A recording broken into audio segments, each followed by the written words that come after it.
Hi, I'm Marcus. I'm the co-leader of the Boulder County League of Women Voters Voting Methods team, and today I'm going to be talking about proportional representation.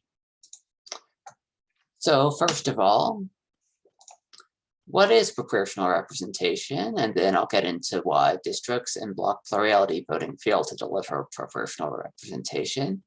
Then a few proportional voting methods which do deliver it. And finally, the benefits you get from having proportional representation.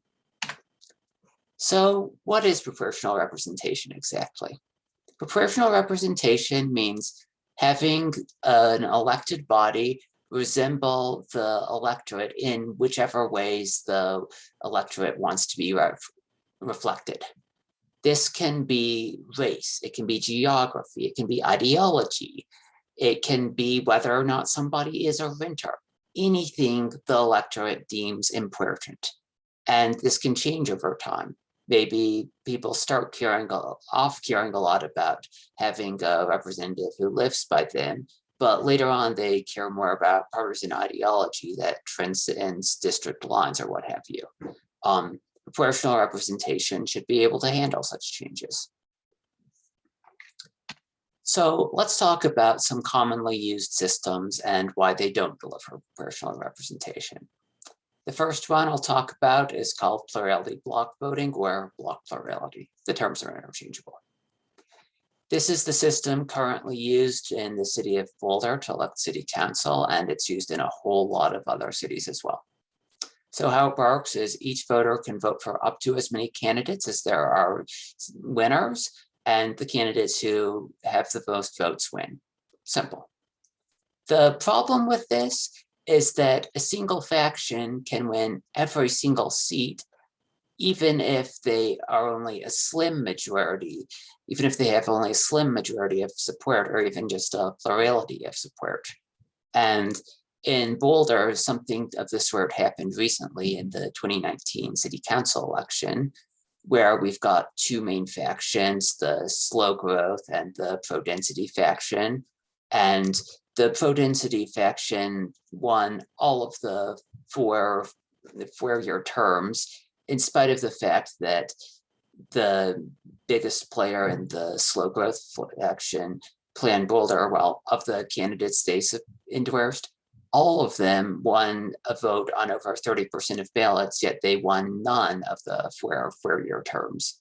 There were also a couple two-year terms which they did win, but that's not as good, and it still means the top four finishers were all not of this faction, and that isn't very proportional when they get 30% but win none of the four-year terms. A more dramatic example of block plurality failing to deliver proportional representation happened in the city of East Point, Michigan. Now, East Point is roughly 50% Black.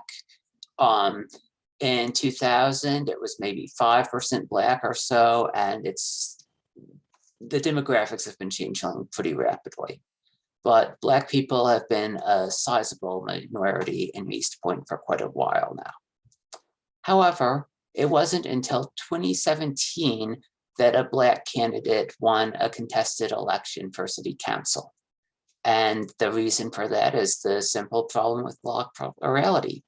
Being a sizable minority does not guarantee you representation. This was egregious enough that the US Department of Justice filed a lawsuit against East Point, saying that it was violating the Voting Rights Act by using block plurality. East Point would go on to adopt single transferable vote, a proportional voting method that I'll talk about rather soon. So what we have in general is an electorate with a variety of preferences like this. And when you use block plurality, you tend to elect a political monoculture who all agree with the plurality of the electorate, but leave big chunks of the electorate unrepresented. What we want is not this, but this. So how can we get there? One commonly attempted method is by switching to districts. Does this guarantee proportional representation? Well, no, because there's a couple ways things can go wrong. First of all, gerrymandering. We can see a clear case of this happening in Wisconsin. So here's the election results for their 2018 election for the state assembly. As you see, Democrats won a majority of votes. They did not win a majority of seats, not even close. And that is because of gerrymandering. Now, here's the lesson on gerrymandering 101, how to gerrymander. There's two basic tactics you use, cracking and packing.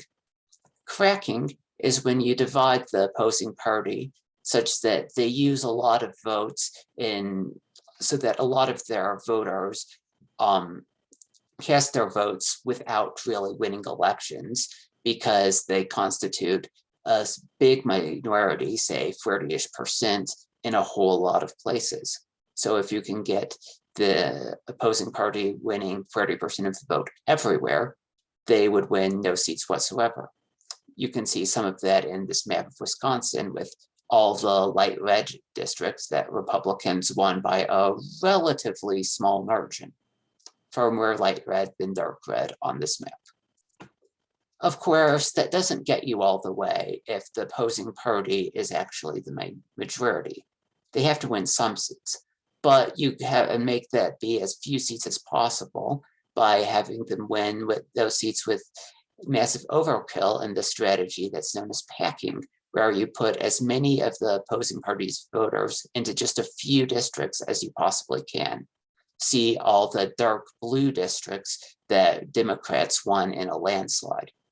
On this map, there is far more dark blue than light blue, and far more light red than dark red, and that is a result of packing and cracking.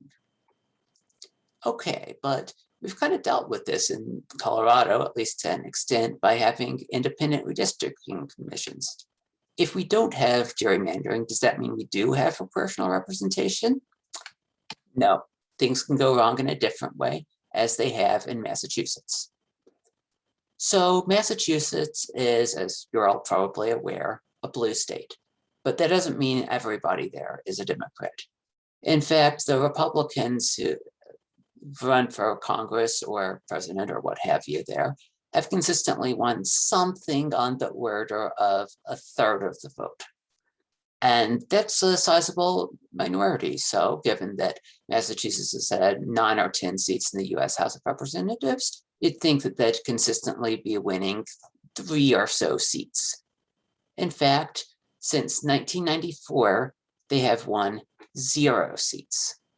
Could this be due to gerrymandering?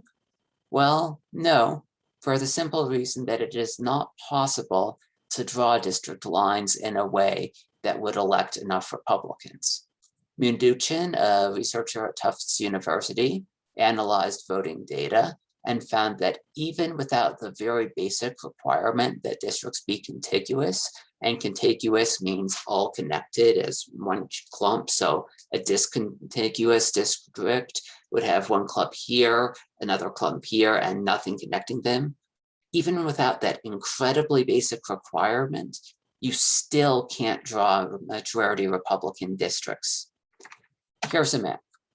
You see here all the light blue districts in which Democrats are a majority, and the small number of mostly rural districts in which Republicans are a majority. And you see, first of all, there aren't that many of these light red districts. And secondly, they're spread throughout the state. So you really can't draw a majority Republican district.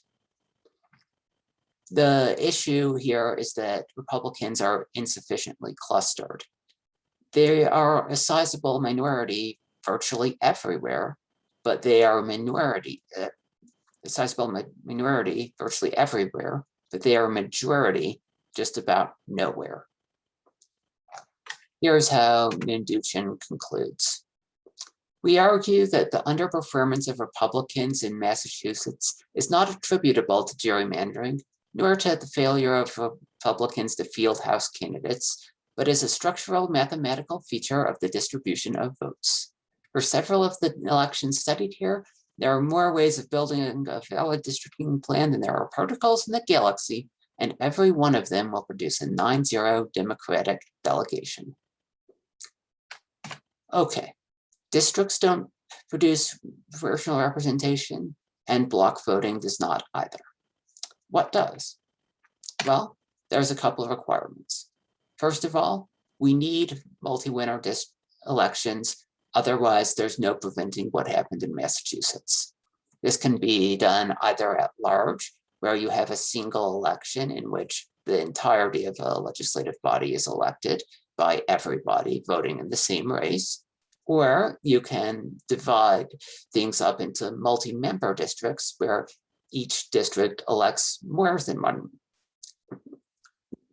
person to the legislative body. And you use a proportional voting method, which we'll get into shortly, within each district. The second thing we need are voting methods which aren't winner take all, which is to say, not block voting. Okay, let's get into some proportional voting methods. The first one I'm going to talk about is called limited voting. And to be clear, I'm talking about this because it's useful, a good thing to understand in order to understand other proportional voting methods, not because it's a good voting method in its own right. It actually kind of sucks, as I'll talk about it in a little bit. So how limited voting works is that there are multiple candidates to be elected, but each voter only gets to vote for one of these candidates. And this ensures that smaller groups can guarantee representation. Here is a very basic example. So in this election, there are 4 people to be elected, and most of the electorate prefers the B candidates here. However, under limited voting, if just 21% of the electorate prefers Natasha, they can ensure that she gets elected. To see why this is the case, note that in order for Natasha not to be elected, at least 4 candidates need to get more votes than she does. And since she's getting 21%, well, that would be 21% plus a bit for Bob, for Bill, for Barry, for Brad, and of course the 21% for Natasha herself. Add this up and you get 105% of all votes. And since each voter is limited to 1 vote under limited voting, that is mathematically impossible. So 21% of votes ensures that Natasha will be elected. The critical ingredient to ensuring that small groups can be represented here is limited in each voter to only electing 1 candidate. The other proportional voting methods we'll talk about use something similar, although it gets a little fancier. I talked about the advantage of limited voting, but I'm going to talk about why it's terrible as well. There's 2 ways things can go horribly wrong. So maybe you have a faction that splits its votes among, say, 5 candidates, and this can cause none of them to get elected, even if there would be enough support to get 2 of them elected if they had all coordinated better. Things can go wrong in the opposite direction as well. Maybe a faction puts way too much support behind one candidate, causing that elected candidate to get elected, but to get elected with way more votes than is necessary, being the excess votes to be utterly wasted. Maybe a candidate gets elected with 3 times as many votes than are needed, and that means that faction could have elected 3 candidates instead of 1, but they've missed out. It's because of these weaknesses that we say limited voting is only semi-proportional. Let's get to some voting methods that are truly proportional. First of all is single transferable vote, also known as proportional ranked choice voting. So here's an example ballot. And basically you rank the candidates, your first choice, your second choice, third choice, and so on. So single transferable vote is like limited voting in that you only get to support 1 candidate at a time during tabulation. But and to begin with, the candidate you support is, unsurprisingly, your first choice. The difference between a single transferable vote is that you get transfers. So if a candidate wins with more than enough votes, the excess votes get transferred to those voters' second or lower choices. Also, if a candidate does not have enough supporters to be elected, that candidate is eliminated, and those votes are transferred to the next choices of the voters. So this prevents votes from being wasted in either way. The next voting method I'll talk about is called allocated score, and it's also known as proportional star voting. Here's an allocated square ballot. So you square the candidates where 5 is best, 0 is worst, and you can give multiple candidates the same square if you think they're comparable. And you also get to capture how much better you think one candidate is than another. So this voter, for instance, is indicating that she thinks Alicia is somewhat better than Amir, and that Amir is quite a lot better than Betsy. And the squaring ballot captures such nuanced opinions. How allocated square works is, first of all, you elect the candidate with the greatest total score. Then, and this is the step that ensures proportionality, you say that the voters who most liked the elected candidate are represented by that candidate. And then you have another round of electing another candidate, but this time you only look at the ballots of voters who are not yet represented. And you continue this in electing more candidates and representing more voters until you've elected the required number of winners and all the voters are considered represented. This is akin to every voter casting a vote under limited voting for the candidate that ends up representing them according to the algorithm. And this ensures that there aren't wasted votes by, first of all, if a candidate has way more support than is needed to be elected. Well, every winner represents the same number of voters, so you'll have a lot of unrepresented voters who still like that candidate who was elected. And also, it prevents vote splitting due to the simple fact that you can score a bunch of candidates higher, like this one does. The final voting method I'll talk about is proportional approval voting. Here, the ballot is a whole lot simpler. You just either vote for a candidate or don't vote for a candidate. Basically, you give them a thumbs up or a thumbs down. How the winners are determined is somewhat complicated. You elect the combination of candidates which best satisfy the preferences of the electorate as a whole. And how that is determined is, again, complicated, but it's defined mathematically in a way that ensures proportional representation. Okay, those are some ways of voting that yield proportional representation. Why do we want it? Well, first, and most simply, but worth remembering, it's proportional and we like that. Second, geography matters less. We can see this, first of all, with how proportional representation foils gerrymandering. So there's two ways of having proportional representation. One is having a single at-large election, in which case everybody is voting together and you don't even have districts, so there's nothing to gerrymander. The second way you can have proportional representation is with multi-member districts.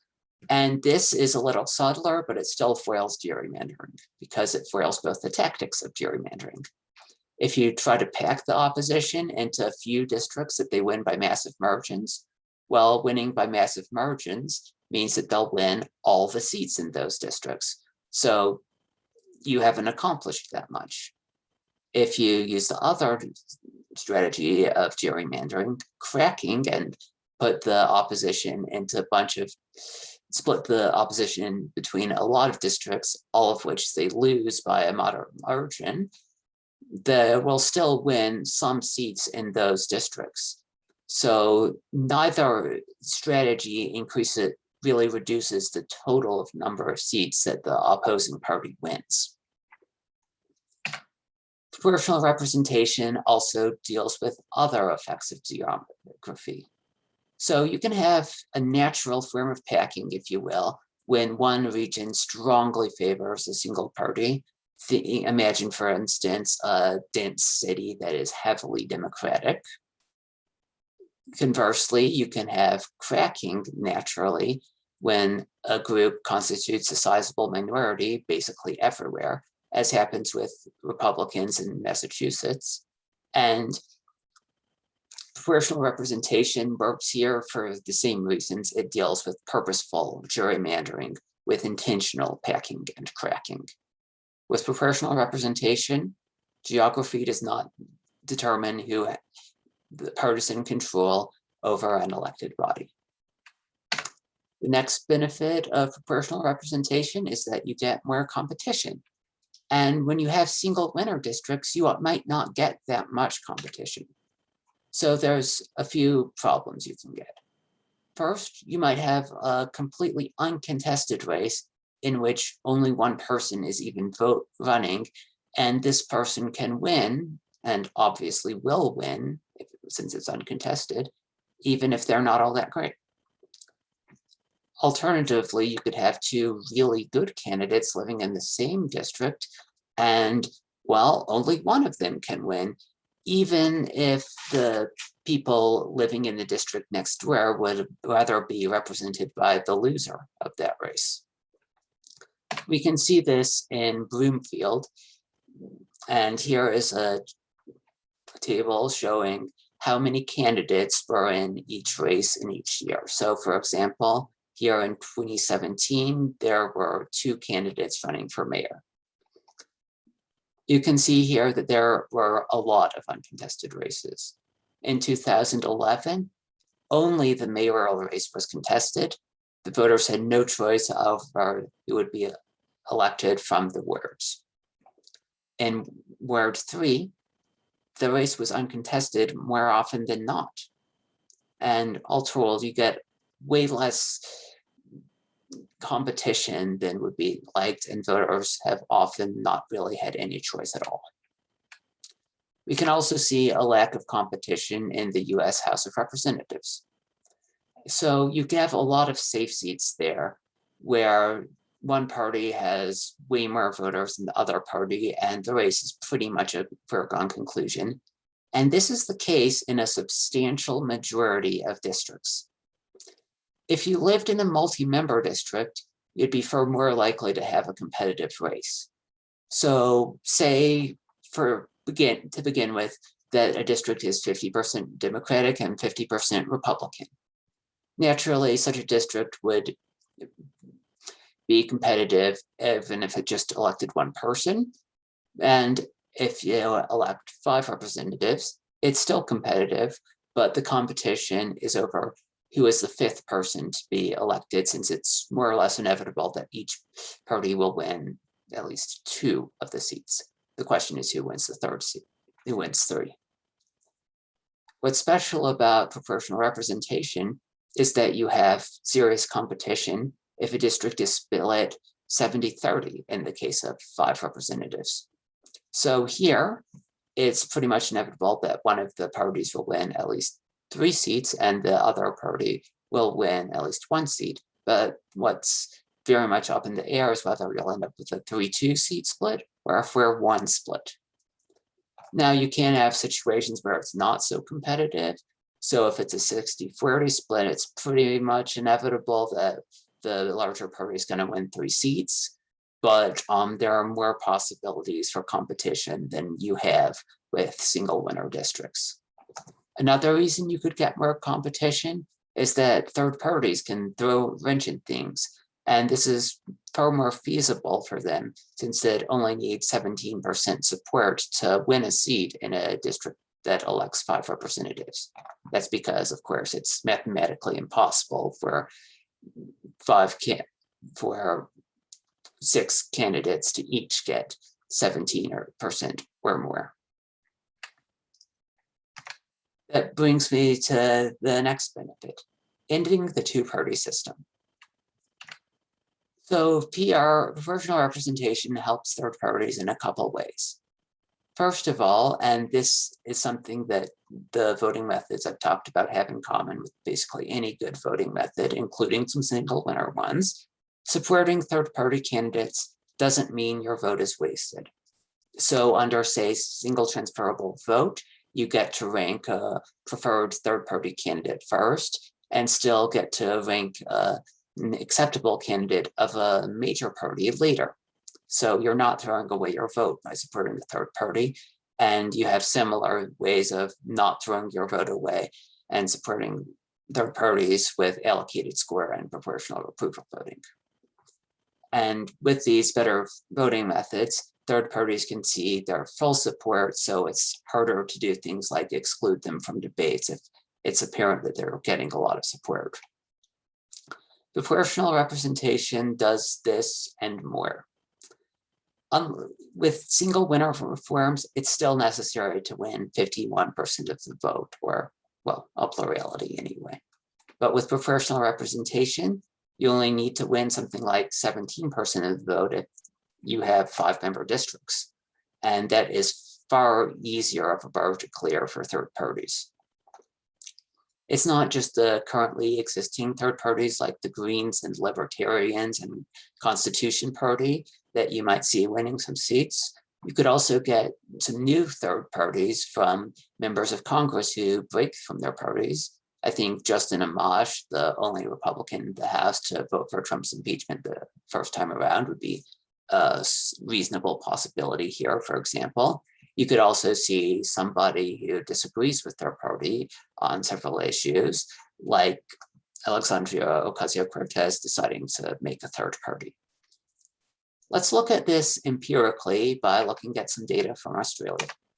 So Australia offers a really nice comparison because they've got a bicameral legislature, and in each chamber, they elect their representatives in a different manner. So in the House, they use instant runoff voting, single winner ranked choice voting, which is, again, single winner and therefore not proportional. In the Senate, they use single transferable vote with multi-member districts.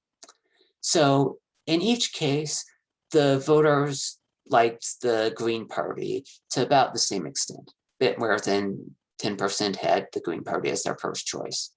But in the single winner House, the Green Party only won 1 seat out of 151, not very proportional. In the Senate, the Greens won 6 of the 40 seats that were up for grabs, much more proportional. And it's safe to say that this difference is attributable to having proportional representation.